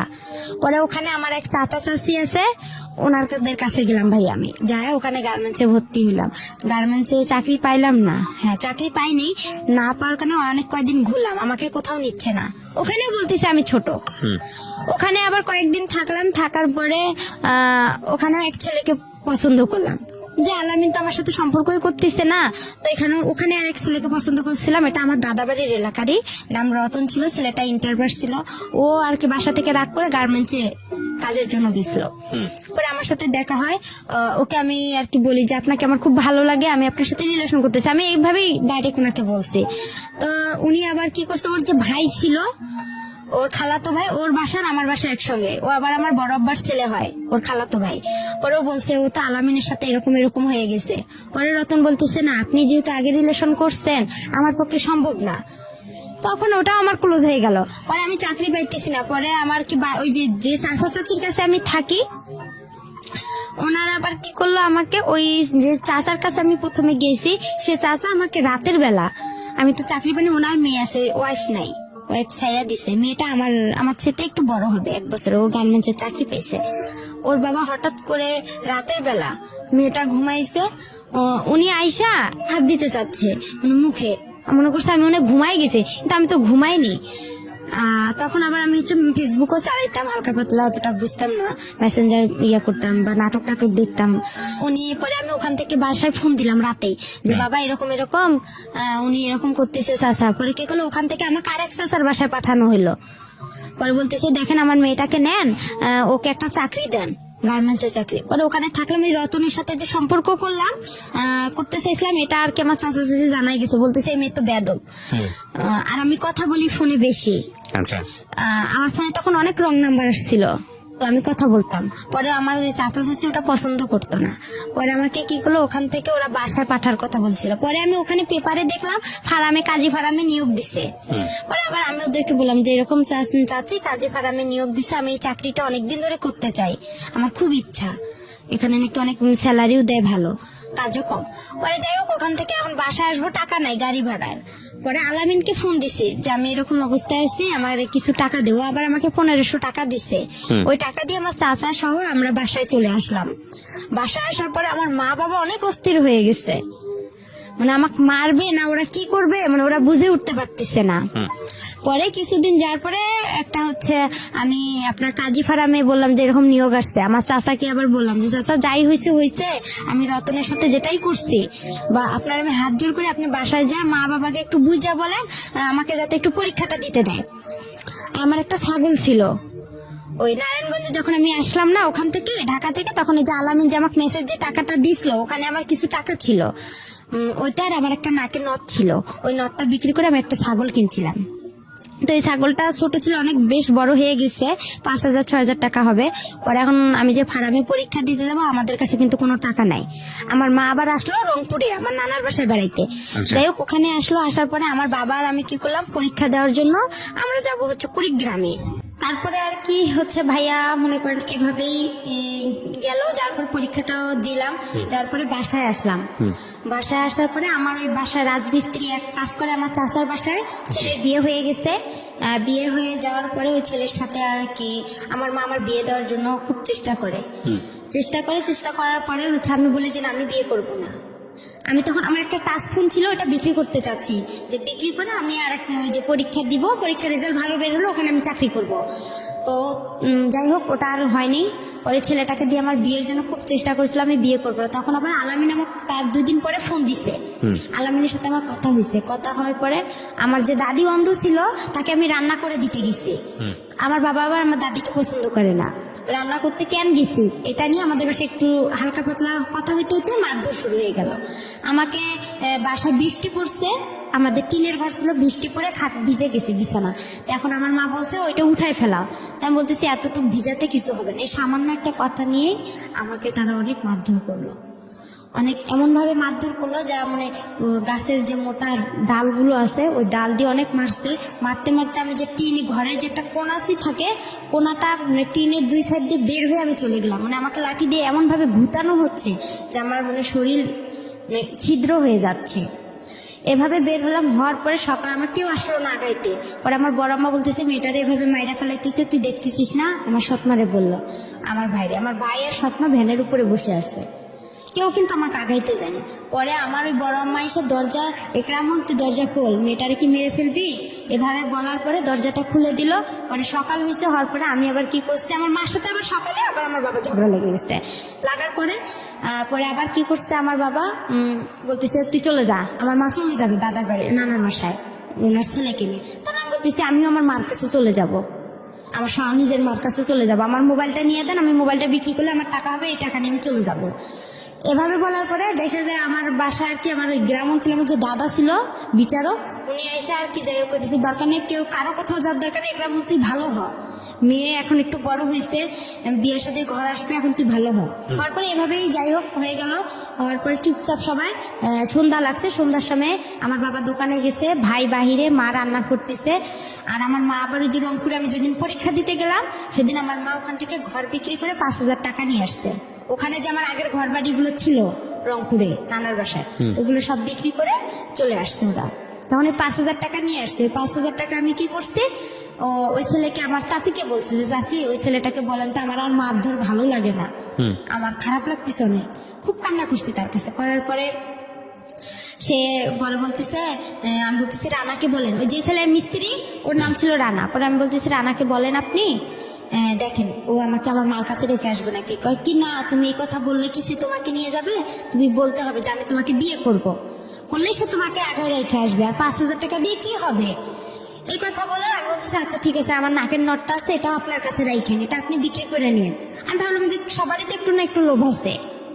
পরে এভাবে সন্ধ্যা লাগছে, আমার সবাই দিক ওদিক হয়েছে, আমি 5,000 টাকা নিচ্ছি। আর আমার ব্যাগের কাপড় চোপড় আগে থেকে আমার ওই চাচির ঘরে ছিল, ওই কাপড় চোপড় নিয়ে ছেলেটা আসছে সন্ধ্যার দিক দিয়ে। ছেলেটা আগে থেকে বাহিরে ছিল, ও আমার সাইকেল নিয়ে। পরে ওই ছেলেটা আসছে সন্ধ্যার দিক দিয়ে আমি ছেলেটার সঙ্গে চলে গেছি।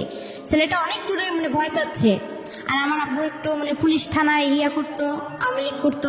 পরে সে কি করছে, আবার খবর পাইছে সঙ্গে সঙ্গে যে আমি বাসা থেকে খোঁজাখুঁজি করছে আমাকে। মা দেখছে এসে টাকাও নাই, আমি তো পালাই আসছি। পরে ছেলেটা অনেক জোরে সাইকেল চালাইতে এক বাসায় এসে বলতেছে একে একটু ভ্যানে উঠাই দেন। পরে আমাকে ওখানে আবার অনেক পুলিশ গ্যাঞ্জাম হচ্ছে রাস্তায়। ছেলেটা আবার খুব ভয় পেত, মানে একটু মূর্খ ছিল, পুলিশ ভয় পেত। পরে বলতেছে উনারা আবার কি করলো, আমাকে ভ্যানে উঠে হাফ রাস্তা পার করে দিল, যে জায়গাটা গ্যাঞ্জাম। পরে ওই জায়গাটা আমি গেলাম, যাওয়ার পরে ছেলেটা আবার আমাকে সাইকেলে উঠে নিল। নেওয়ার পরে সে অনেক জোরে সাইকেল ছাড়ছে। পরে আমি রাস্তায় পড়ে গেছিলাম, ঘুরতে করতে অনেক দূরে চলে গেছিলাম, মাথায় ব্যথা পেয়েছিলাম, কোমরে আঘাত পেয়েছিলাম। হ্যাঁ, পরে হওয়ার পরে সে আমাকে তার মামির বাসায় নিয়ে গেল। নিয়ে যাওয়ার পরে তার মামাতো বোনেরা আমার ব্যাগটা খুলে দেখলো কি আছে। যখন 500 টাকা নোট ছিল, গ্রাম অঞ্চল, 5,000 টাকা পেয়েছে তারা মানে খুবই একদম খুশি হয়ে গেল। পরে আমি বলতেছি যে আমার মাথায় পানি ঢালা হলো, আমাকে পানি খাওয়ানো হয়েছিল। হওয়ার পরে আমি একটু হালকা ভালো লাগতেছিল। পরে বলতেছে ছেলেটা আমার ঘরে একা, ওরা সবাই বের হয়ে ছেলেটাকে আমার ঘরে রেখে আসছে। পরে ছেলেটা আমার গায়ে টাচ করতে চাচ্ছে, আমি বলতেছি আপনি আমাকে টাচ করবেন কারণ আপনাকে আমি বলছি যে আমার মার কাছে রাখতে হবে। তো বলতেছে আপনি না বলছেন আপনার চাচিকে বিয়ে করবেন আপনি আমাকে। আমি বলতেছি আমি তো একটা ছেলেকে সম্পর্ক করি, আমি একটা ছেলেকে খুব ভালোবাসি, আর আমি আপনাকে বিয়ে করতে পারবো না, আর আপনাকে আমার ভালো লাগতে হবে। আমি তাকে এভাবে বুঝাই বলছি।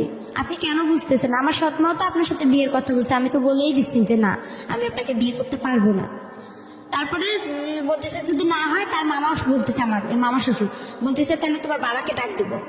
পরে আমি বলতেছি বাবার যদি ডাক দেয় তাহলে তো আমার অবস্থা আরো খারাপ আছে, তাহলে আমার এই দুনিয়াতে রাখবে না, তাহলে আমার কি হবে। পরে এখন ওই রাতে যাই হোক ওরা আমাকে ওই রাতে 1টা বাজে ওরা আমাকে কাজী অফিসে নিয়ে গেল, নিয়ে যেয়ে ওখানে আমার বিয়ে করাবে।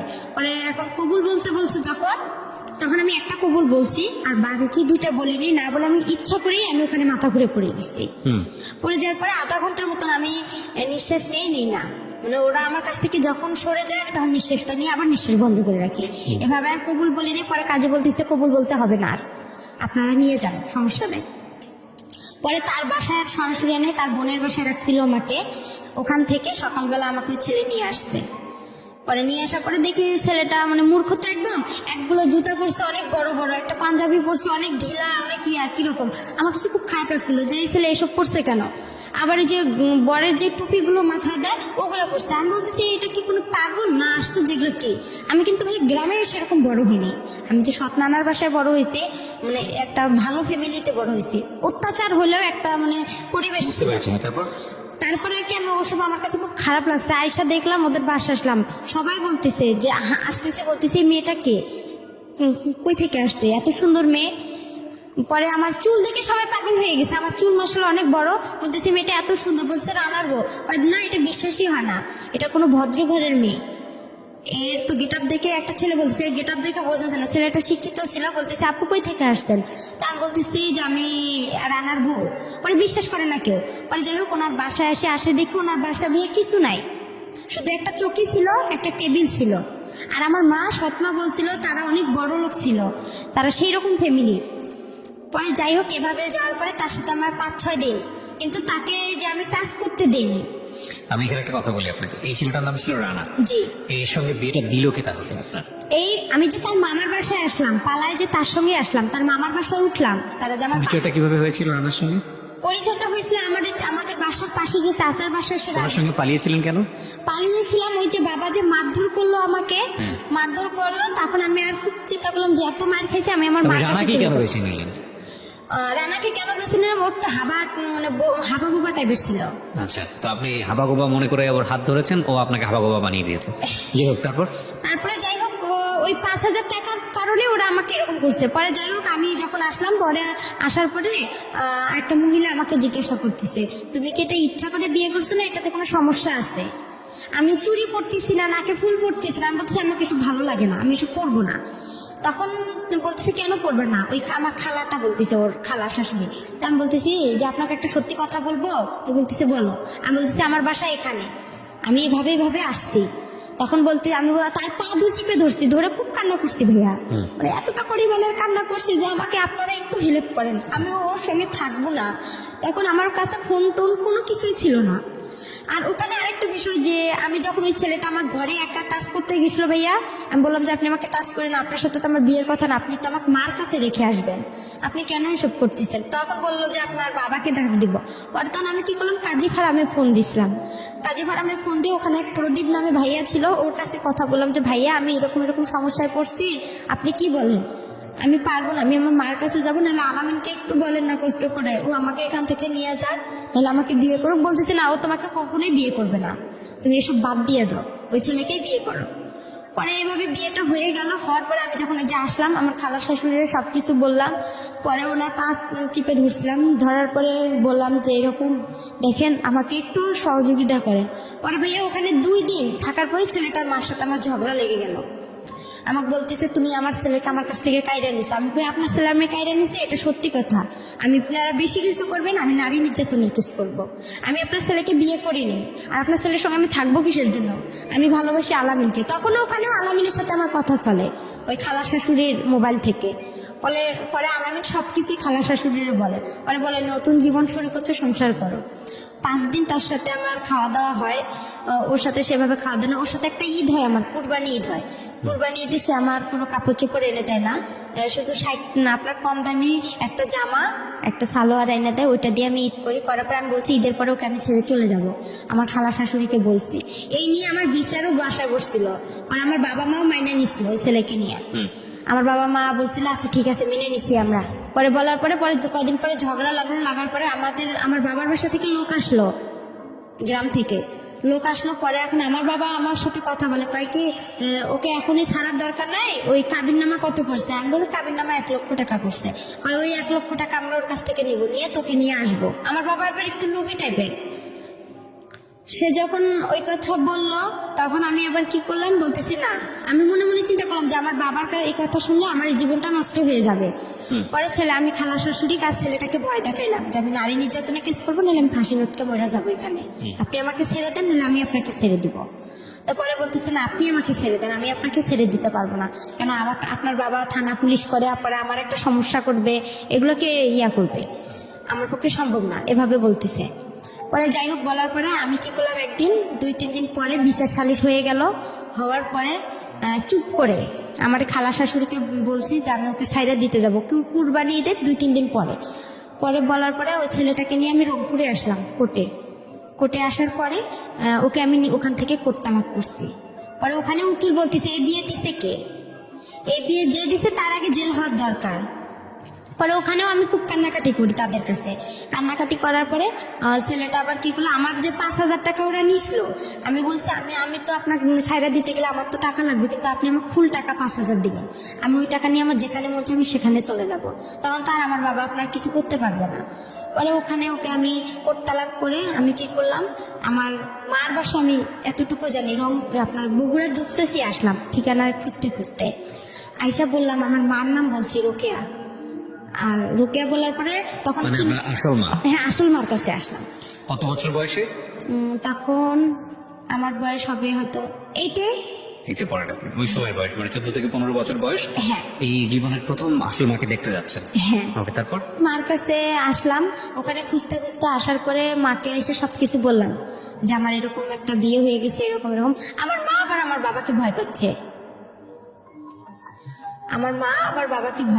অনেক ভয় পাওয়ার কারণে পরে আর কি যাই হোক ভয় পেতেছে। পরে আমি বলতেছি কিছু হবে না, কোনো সমস্যা না।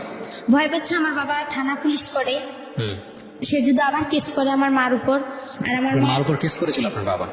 হ্যাঁ। কিসের কেস? এর আগে কেস করছিল, এটা আমি মাঝখানে বলতে পারিনি। কিসের কেস?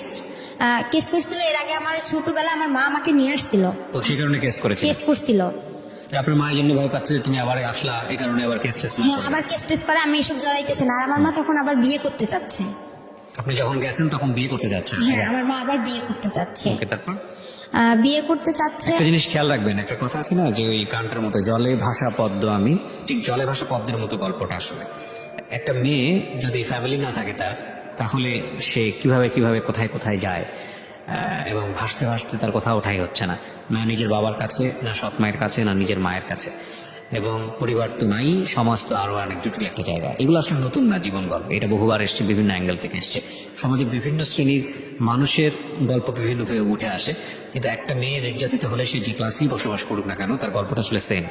বলেন তারপরে যাই হোক ওখানে আসলাম, মা সবাই আমাকে ভয় পাচ্ছে, তো বড় হয়ে গেছি, টাকা পয়সা অনেক লাগবে, অনেক কিছু বিষয় আছে এখানে।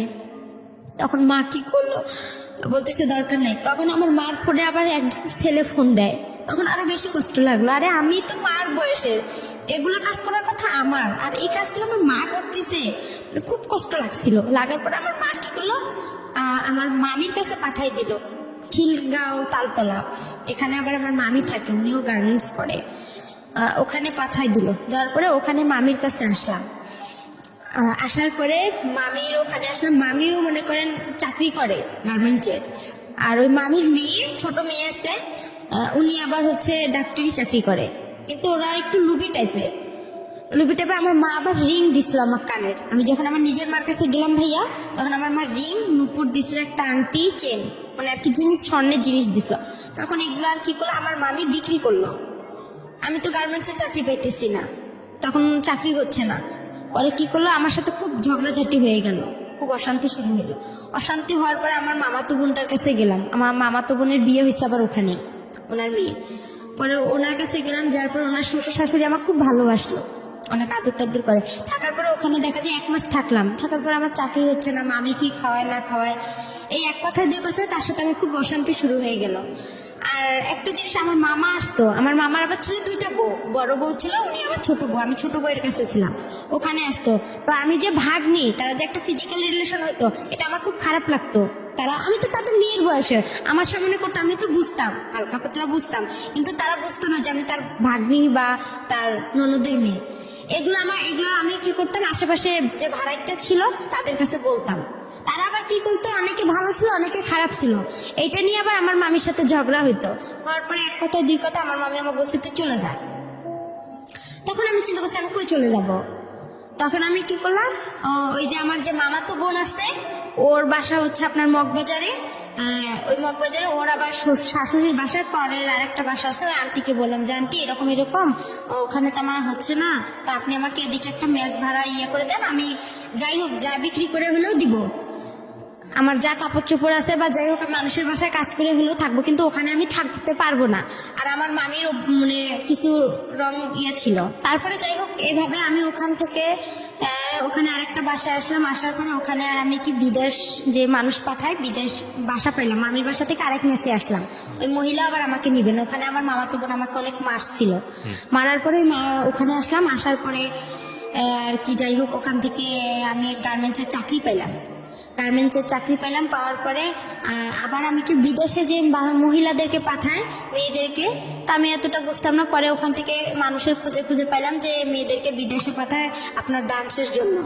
তা আমি আবার ডান্স পারি, তা আমি ভাবলাম যে আমি যেহেতু ডান্সে যাই দুবাইয়ে, তাহলে তো আমি ভালো টাকা ইনকাম করতে পারবো, আমি তো ডান্স পারি।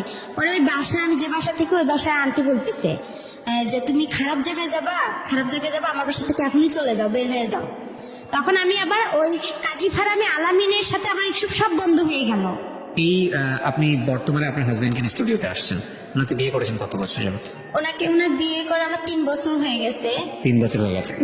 এনার সঙ্গেও কি আপনার এই ভদ্রমহিলা যার গল্প বলছিলেন তিনি বিয়ে দিয়ে দেয়? হ্যাঁ, তিনি আমাকে বিয়ে দিয়ে দিয়েছে। তো ইনি বিয়ে দিয়ে দেয় এবং 3 বছর সংসার করছেন তার সঙ্গে। তিনি কি জানে, পুরো গল্পটা জানে আপনি আজকে যেটা বললেন এখানে? হ্যাঁ, সে পুরো আমার ইতিহাসটা জানে, আমি তাকে সম্পূর্ণ খুলে বলছি। আর সে আমার একটা কথার কারণে নাকি সে আমাকে বিয়ে করছে। সেটা কথা হচ্ছে আমার যে বিয়েটা, ভাই এখানে আরেকটু, তার সাথে যে আমার বিয়েটা হয়েছে, আমার ওই মামা শ্বশুর আমাকে দেখতে আসছিল, আমার হাজবেন্ড সহ দেখতে এসে আমার মামা শ্বশুর কথা উঠাইছে যে তোমার বাড়ি কই, কি কথার জন্য বিয়ে করেছে সেটা বলেন, আমি স্টোরি দিতে সেটা কি যাচ্ছি। কথার জন্য, সেটা হচ্ছে সে চলে গেছে, আমাকে দেখার পরে সে চলে গেছে। যাওয়ার পরে সে বলতেছে আচ্ছা, আমি তাকে একটা মেসেজ করছি যে আমাকে কি আপনি ভুলে গেছেন। সে এই কথার কারণে নাকি আমাকে বিয়ে করছে, সে আমাকে অসহায় দেখে বিয়ে করছে। আপনার সব স্টোরি কি জানতো আগে, বিয়ের আগে যে ঘটনাগুলো ঘটেছে হ্যাঁ, সেগুলো কি তাকে জানতো? আমি বিয়ের আগে সম্পূর্ণ বলছি যে আমি এরকম অবস্থা। ওনার ফ্যামিলি আছে? ওনার বাবা মা সবাই জানে আপনার সম্পর্কে? না, ওরা কেউ জানে না। কেউ জানে না। ছেলেটা কি করে আপনার হাজবেন্ড? আমার হাজবেন্ড হচ্ছে রিক্রুটিং এর মালিক। রিক্রুটিং লাইসেন্স, বললে বিদেশে যে লোক পাঠায় উনি। আচ্ছা, তো এই 3 বছর যাবত সংসার করছেন আপনি, আপনার আগেও একটা বিয়ে ছিল সেটাও জানে। জি। তো সবকিছু মিলে কেমন আছেন আপনি? সবকিছু মিলা আমি মোটামুটি বেশি ভালো নেই। এই জন্য আমি চাইছিলাম যে আমার হাজবেন্ডকেও আজকে আমি এখানে রাখতাম। কেন ভালো নেই? সে আমাকে এত কিছু থেকে বঞ্চিত কেন করছে? সে তো আমাকে অসহায় দেখে বিয়ে করছে। এত কিছু থেকে বঞ্চিত করছে বলে?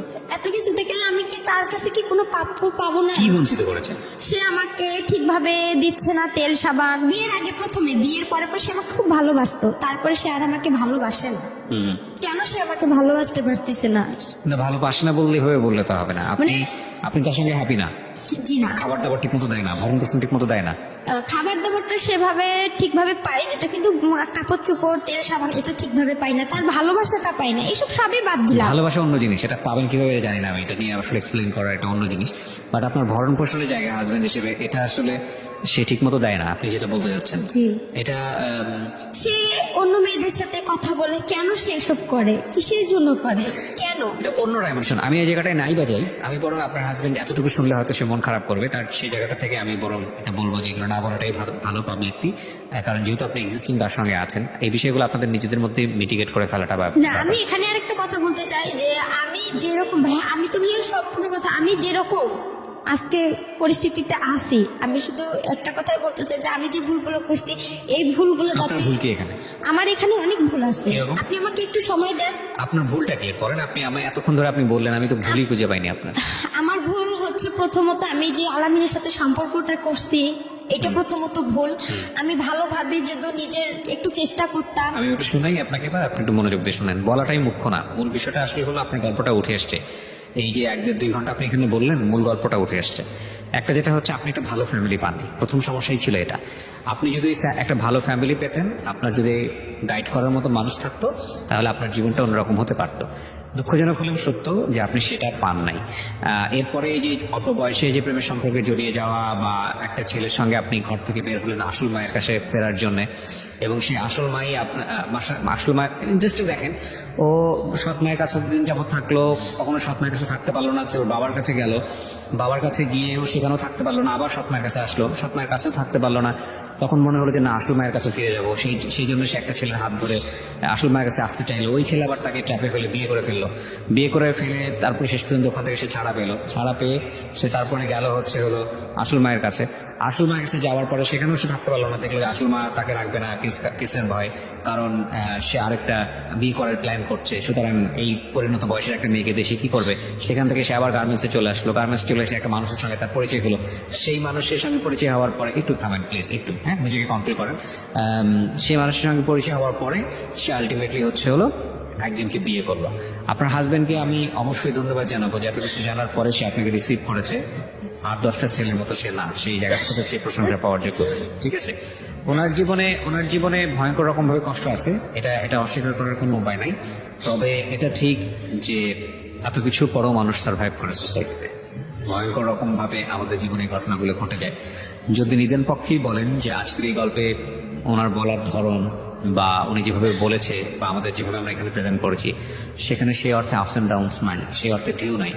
কিন্তু আপনি যদি একটু ঠান্ডা মাথায় চিন্তা করে দেখেন, এই যে মেয়েটি বড় হয়েছে আমাদের সমাজে, সেই জায়গাটি থেকে কিরকম কষ্ট করে তাকে বড় হতে হয়েছে। আমাদের চারপাশে এরকম অসংখ্য মানুষ আছে যারা বিভিন্নভাবে বিভিন্ন কিছু থেকে বঞ্চিত।